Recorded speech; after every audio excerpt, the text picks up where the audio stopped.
Hello everybody, and welcome back to the channel for this week's safety recap. Before we get started, make sure that you give me a thumbs up down below here to encourage me to make more videos of this type. Also, subscribe to my YouTube channel where you will find additional videos of this nature, toolbox safety topic videos, and leadership training videos. Well, let's go ahead and jump right in. I had the opportunity to visit several jobs this past week. The teams I visited had high energy levels combined with the eagerness to get the job done attitude. Now, enthusiasm is a key component in the pursuit of excellence, and I applaud the spirit. Now, along with the can-do spirit, our teams need to have the knowledge and training to complete their daily task in a safe, timely, and efficient manner. The very first measure of success is the completion of the project without accident or injury. There is no value in a project when the cost of an injury or an accident outweighs the profits. Poor planning on a project drives up cost, negatively impacts schedules, and increases the chances of profit-robbing injuries. Let's continue striving to ensure our teams understand the task or tasks they are to undertake, be able to identify hazards associated with their work, and how to mitigate those recognized hazards.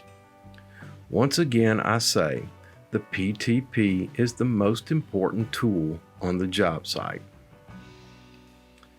Before we move on to the recap, I would like to talk briefly about mistakes. Mistakes happen all the time. I make them, you make them, everyone makes them. The important thing about mistakes is their cost. There are painful short-term costs of a mistake, but if we own the mistake and learn from it, then they often reward us in the long term. However, if we make a mistake and fail to own up to it and learn from it, then the pain tends to multiply downstream as unlearned lessons pile up, resulting in catastrophic results. If you make a mistake, own it, learn from it, profit from it. Denying a mistake will always cost far more in the long run. On with the recap. Let's talk about face and eye protection. This seems to be a reoccurring thing here, so let's really pay attention to it. Any activity producing sparks or other flying debris requires the use of both eye and face protection. On several jobs this week, some of the team members didn't have safety glasses on. 3 out of 4 on one site, at least 1 or 2 on each site, someone failed to have eye protection. Eye protection is required on all company projects as part of the standard PPE requirement. Torch cutting operations. Let's make sure that we have flashback arresters at the tank end of the hoses. Gauges are to have covers on them, lenses on them, and they're not to be broken. Let's talk a little bit about silica dust, respirable silica dust. While performing demolition of concrete containing material, it is required to provide protection from respirable silica dust.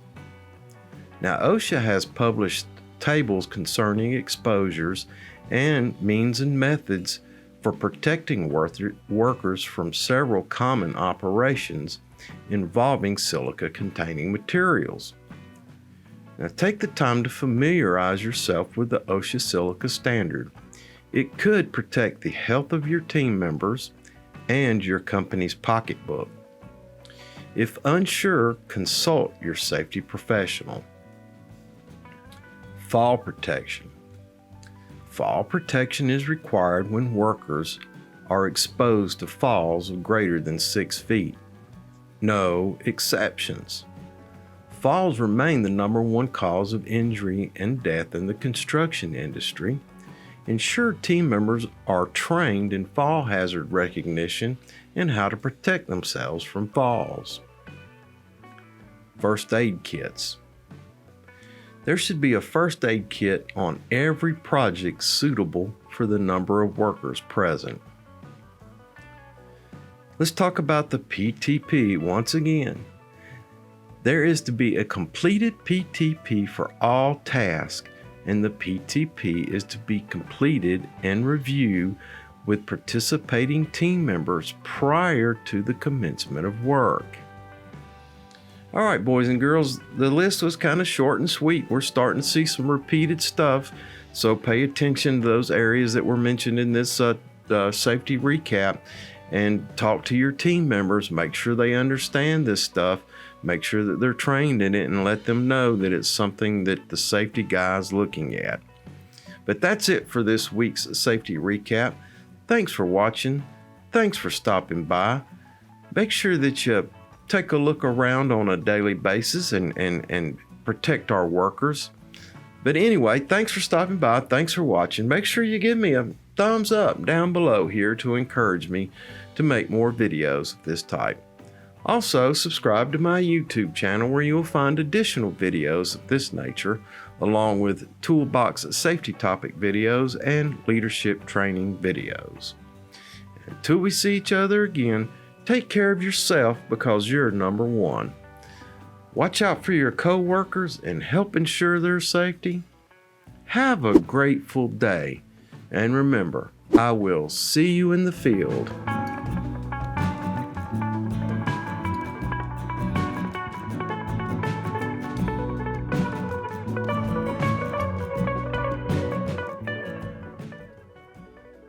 Okay, here we go.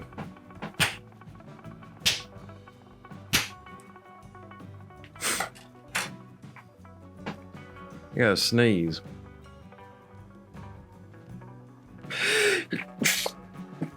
There we go. Get all the boogers out of my mustache.